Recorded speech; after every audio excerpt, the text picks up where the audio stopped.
E aí, pessoal, tudo bem? Aqui é o professor Eli e o assunto de hoje é o nazifascismo.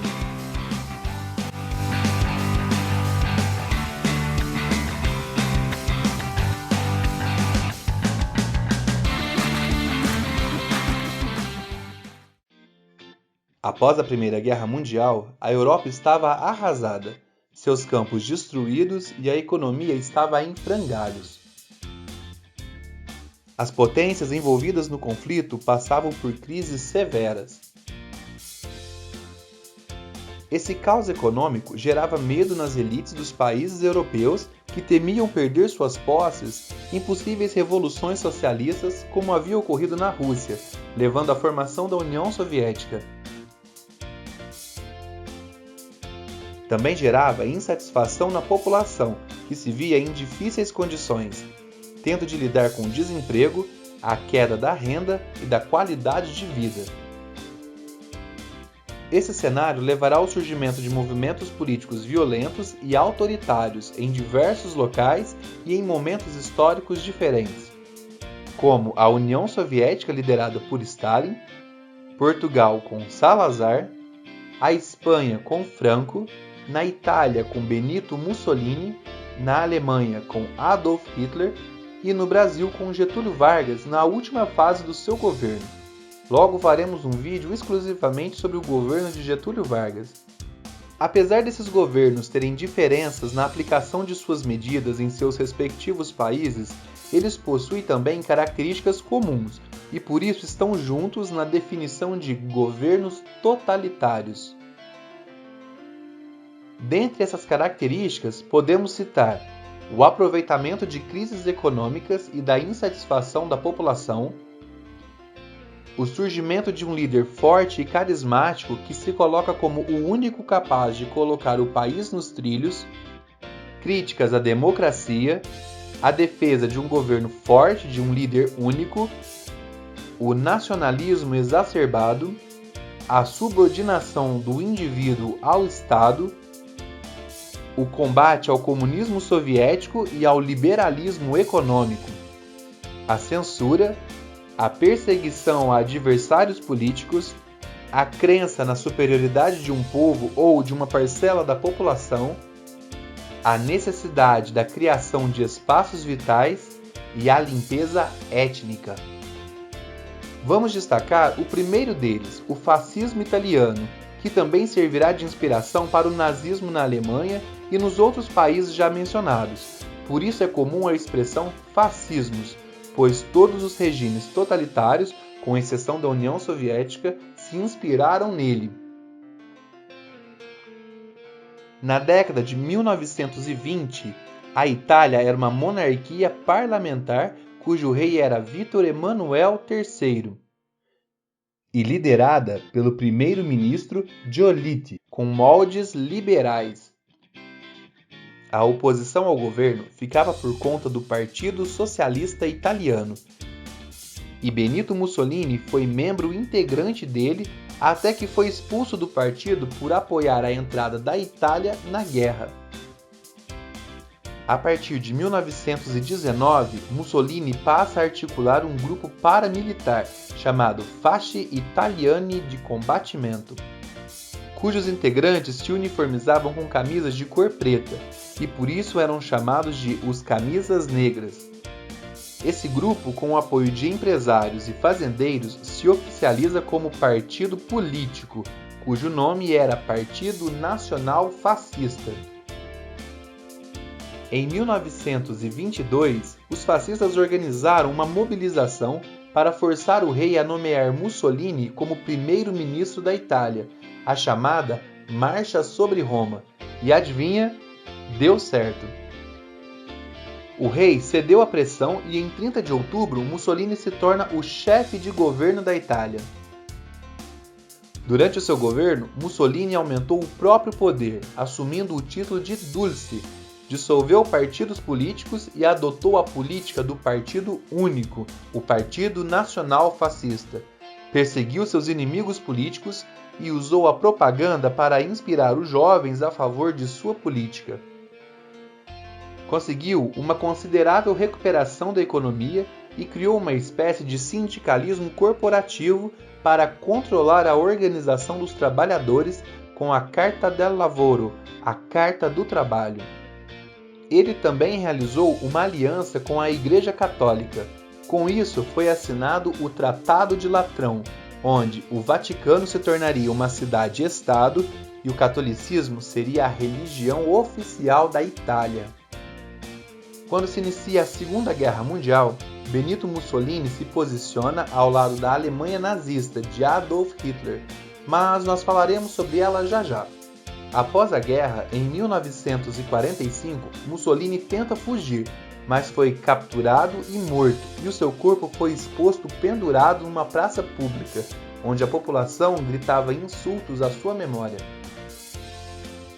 Na Alemanha, a situação era parecida com a da Itália após a Primeira Guerra. Crise, medo do avanço comunista soviético, insatisfação. Após a guerra, a Alemanha foi considerada a grande culpada pelo conflito. O Tratado de Versalhes lhe impôs duras restrições, que serão elementos utilizados logo à frente para se iniciar um novo conflito. No campo político, a Alemanha havia se tornado uma república popular, a República de Weimar, que conseguiu bons resultados na reorganização do país e na retomada da economia. Em 1918, foi formado o Partido Nacional Socialista dos Trabalhadores Alemães, o Partido Nazista, e no ano seguinte, Adolf Hitler passa a integrá-lo. É importante destacar que o termo socialista no nome do partido não faz referência às ideias marxistas ou ao comunismo soviético. Na verdade, era uma apropriação do termo para acabar com a luta de classes, não necessariamente impedindo a exploração de uma sobre a outra segundo o viés marxista, mas pregando a conciliação das classes para a construção de um país mais forte, já que o nacionalismo exacerbado é característica do regime nazista. Hitler tentou chegar ao poder através das vias democráticas, mas como os apoiadores do partido eram pouco representativos, ele não alcançou seu objetivo e em 1923 tenta então um golpe para tomar o poder, mas foi preso e condenado. Enquanto estava na cadeia, Hitler desenvolveu sua ideologia política no livro Mein Kampf, Minha Luta. Esse livro se tornaria uma espécie de manual ideológico do governo nazista. As ideias nazistas não tinham grande relevância no país, porém, a partir de 1929, com a quebra da Bolsa de Valores de Nova York, a Alemanha foi fortemente abalada economicamente. A crise voltou a ser uma realidade presente. Com medo e insatisfação generalizados na população, os nazistas começam a se tornar mais plausíveis no cenário político e nas eleições de 1933 conseguiram ser eleitos para 230 cadeiras no parlamento. Com esse crescimento da influência nazista, o então presidente Paul von Hindenburg se viu forçado a nomear Hitler como chanceler, uma espécie de primeiro-ministro alemão. Em 1933, o parlamento alemão pegou fogo. Hitler afirmou que esse incêndio fazia parte de uma conspiração comunista, o que deixou a população extremamente insegura. Um jovem comunista foi preso. Posteriormente, os historiadores entraram num consenso de que de fato não havia uma conspiração comunista. Esse teria sido apenas um fato isolado. O presidente então assinou um documento que limitava a liberdade de expressão, de opinião, de reunião e de imprensa. O sigilo de correio foi abolido e Hitler passou a tomar decisões independente do parlamento. Em 1934, quando o presidente Hindenburg faleceu, Hitler assumiu de vez o poder, se tornando o Führer, que significa o líder. Hitler se torna então um ditador totalitário, com a administração do país toda centralizada em suas mãos, dando início assim ao Terceiro Reich alemão. Ele perseguiu a todos que via como um empecilho ao seu objetivo. dissolveu partidos políticos, perseguiu e prendeu comunistas, judeus, ciganos e homossexuais. Mas qual era o seu objetivo?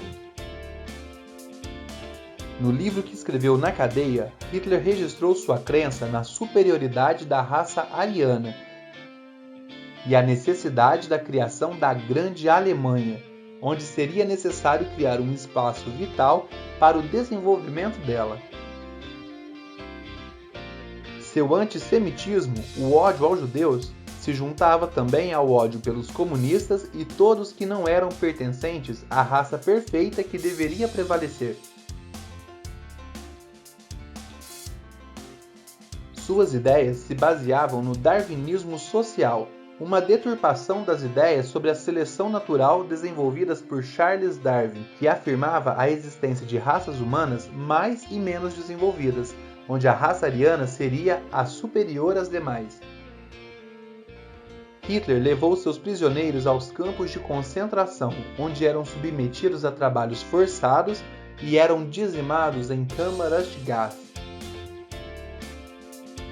Cerca de 6 milhões de judeus foram mortos nesses campos, no chamado Holocausto Judeu. Economicamente, Hitler obteve resultados satisfatórios. A economia se recuperou e ele dará então início a uma campanha de dominação dos territórios vizinhos e não obedecerá mais às determinações do Tratado de Versalhes. Os elementos que levarão à Segunda Guerra Mundial estavam sendo semeados, mas isso é um assunto para um próximo vídeo. Quanta coisa, né? Assista esse vídeo quantas vezes precisar e muito obrigado por se inscrever. Assim você poderá assistir aos próximos vídeos. Um grande abraço, fui!